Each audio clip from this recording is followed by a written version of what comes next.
Hello there, and thank you for taking the time to listen to my story today.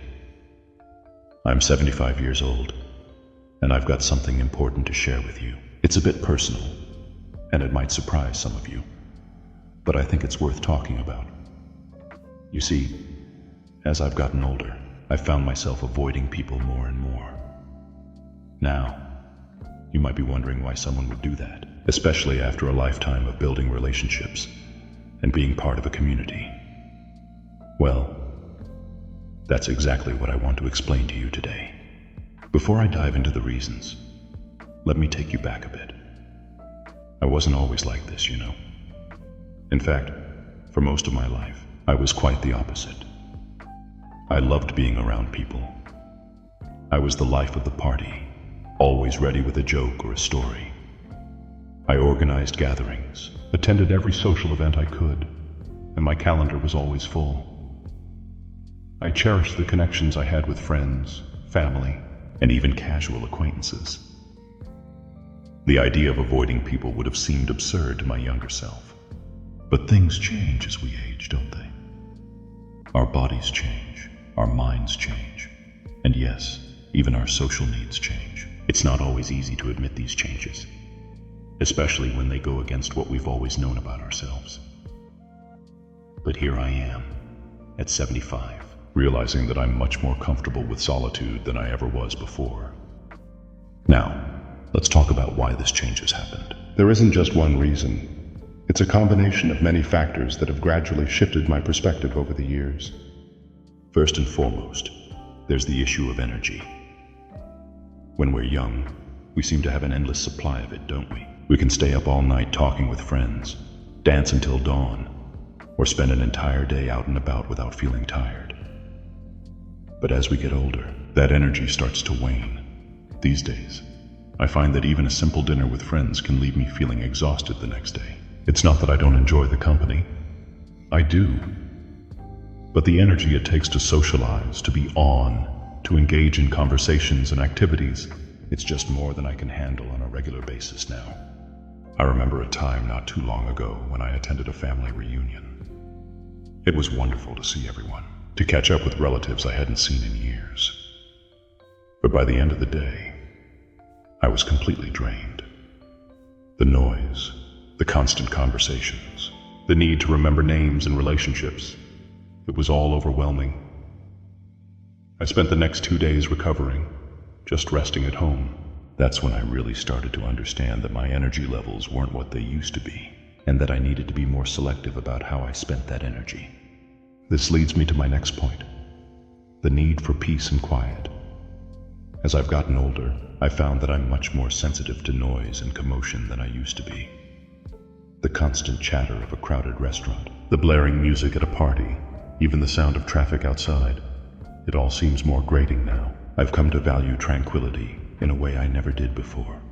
Sitting in my garden, listening to the birds and feeling the breeze on my face. That brings me more joy now than any loud social gathering. I have a little spot in my backyard, under an old oak tree. I've put a comfortable chair there, and I spend hours just sitting, reading, or simply observing nature. The peace I feel in those moments is indescribable. It's a kind of contentment that I never fully appreciated when I was younger and always on the go. Now, don't get me wrong. I'm not saying that all social interactions are draining or unpleasant, but I've become much more selective about the kind of social engagements I participate in. Small, intimate gatherings with close friends or family, those I still enjoy. It's the large, noisy events that I find myself avoiding more and more. Another factor in my increasing tendency to avoid people is the change in my interests and priorities. Over the years, I've developed hobbies and passions that don't always align with those of the people around me. I've become fascinated with bird watching, for example. I can spend hours observing the different species that visit my garden, learning their habits and calls, but I found that not many people share this interest, especially not with the same level of enthusiasm. I also love studying history. I've been reading extensively about ancient civilizations, and I find it absolutely captivating.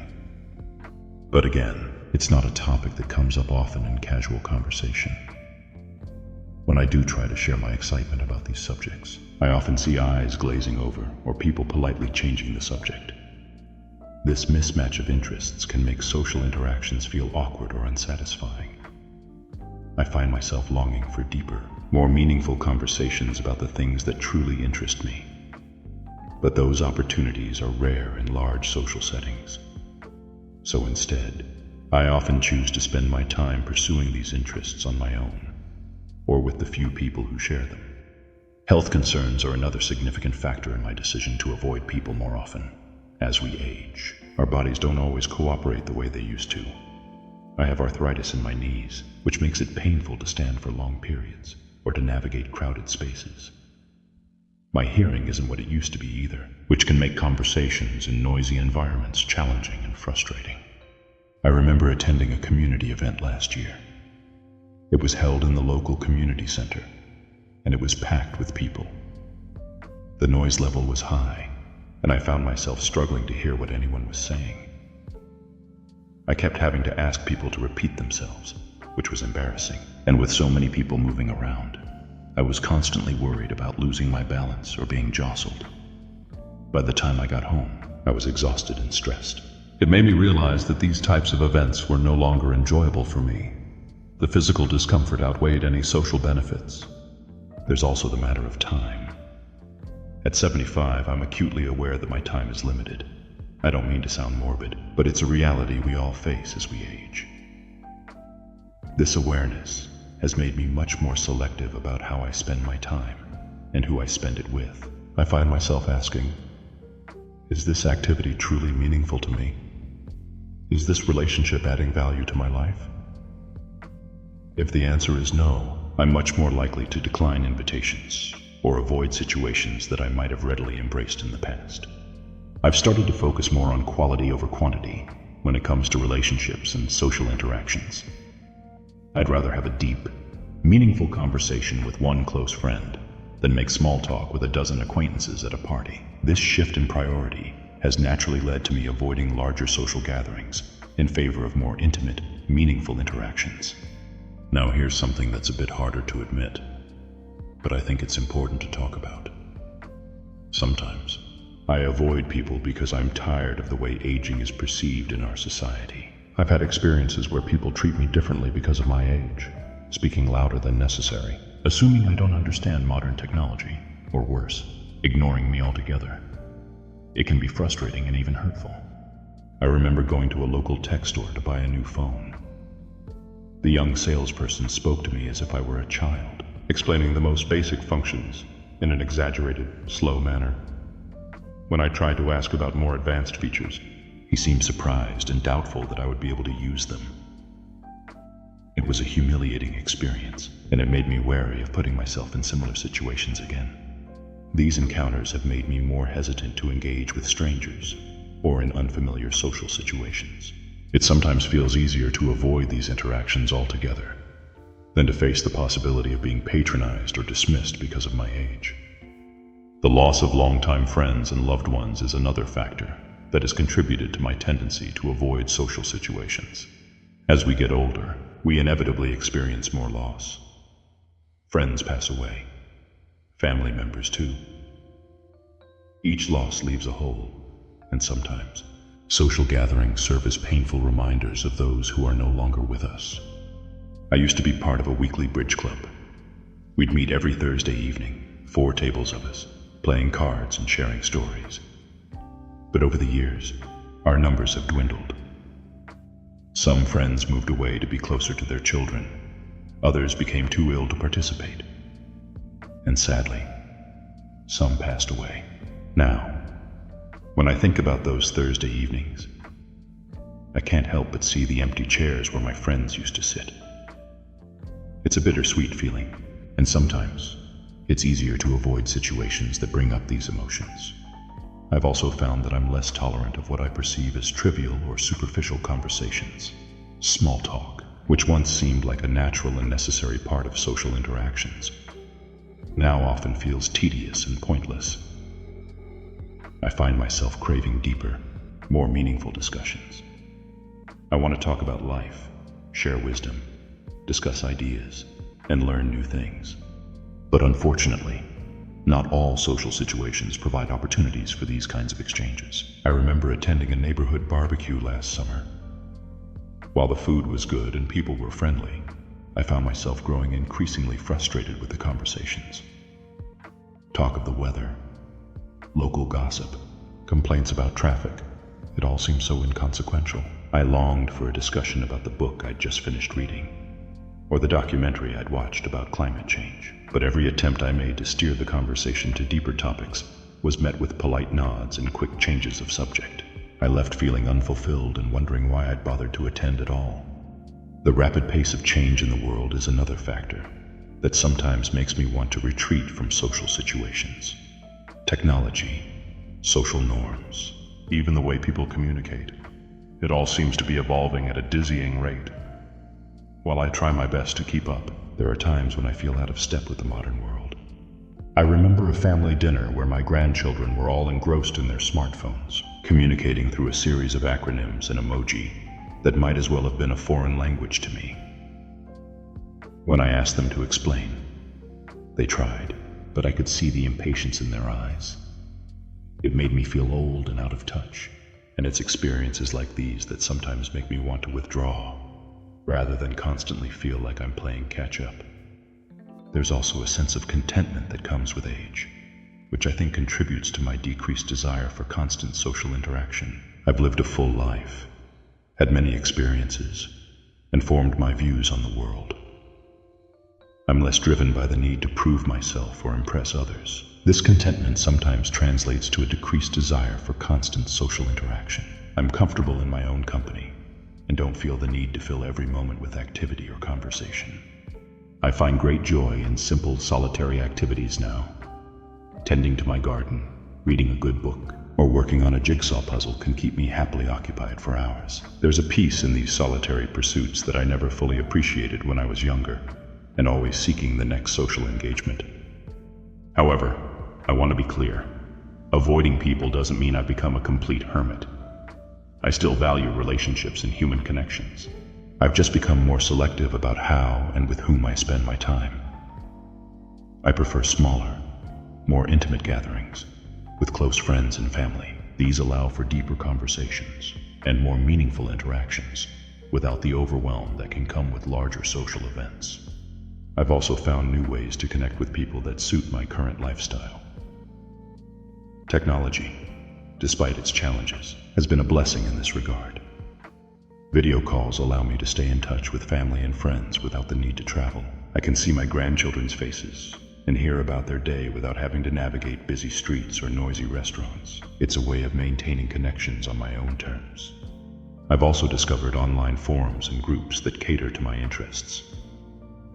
I'm part of a virtual book club where we discuss classic literature, and I participate in an online bird-watching community where I can share my observations and learn from others. These platforms allow me to engage in stimulating discussions from the comfort of my home at times that suit my energy levels. It's important to note that while I've been talking about why I avoid people, I'm also aware of the potential downsides of too much isolation. Loneliness and social isolation can have negative impacts on both mental and physical health, especially for older adults. So, I make a conscious effort to maintain a balance. I may avoid large gatherings or excessive socializing, but I still make sure to have regular interactions with loved ones and engage in community activities that I find meaningful. For instance, I volunteer at the local library once a week, helping with their literacy program. It's a quiet environment, and I get to work one-on-one with people, which suits me perfectly. It allows me to contribute to my community and maintain social connections without the overwhelm of larger, noisier social events. For those of you who might be feeling similar to me, I want to offer some advice. It's okay to be selective about your social interactions as you age. It's okay to prioritize your peace and well-being. But also remember the importance of human connection. Find a balance that works for you. Maybe that means choosing quality over quantity in your relationships, or finding new ways to connect that align with your current lifestyle and energy levels. If you're on the other side, perhaps you have an older friend or family member who seems to be withdrawing. Try to understand where they're coming from Offer them opportunities for meaningful interaction in comfortable settings. Be patient and respectful of their needs and limitations. A quiet visit at home might be more appreciated than an invitation to a loud party. And please, engage with them as you would with anyone else, with respect and genuine interest, not condescension or pity.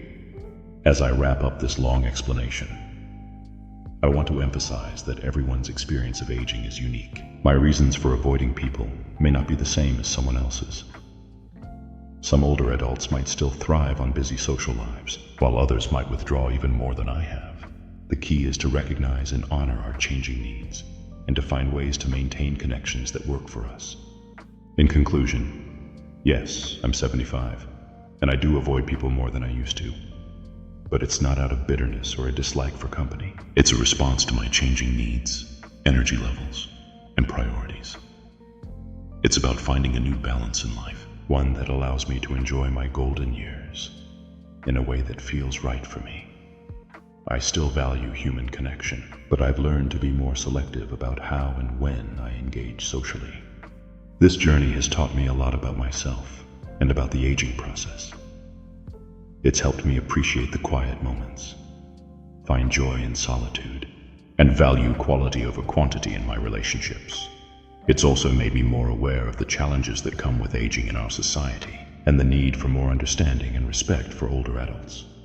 I hope that by sharing my experience, I've given you some insight into the mind of a 75-year-old. Perhaps it's made you think about your own relationships and social needs as you age, or helped you understand an older person in your life a little better. Remember, it's never too late to adjust your lifestyle to better suit your needs and to find joy in the connections that truly matter to you. Thank you for listening to my story. I appreciate your time and attention. And who knows, maybe the next time you encounter an older person who seems a bit withdrawn, you'll have a better understanding of what might be going on behind their quiet exterior. After all, we all have our stories, don't we? And sometimes the quietest ones have the most to say.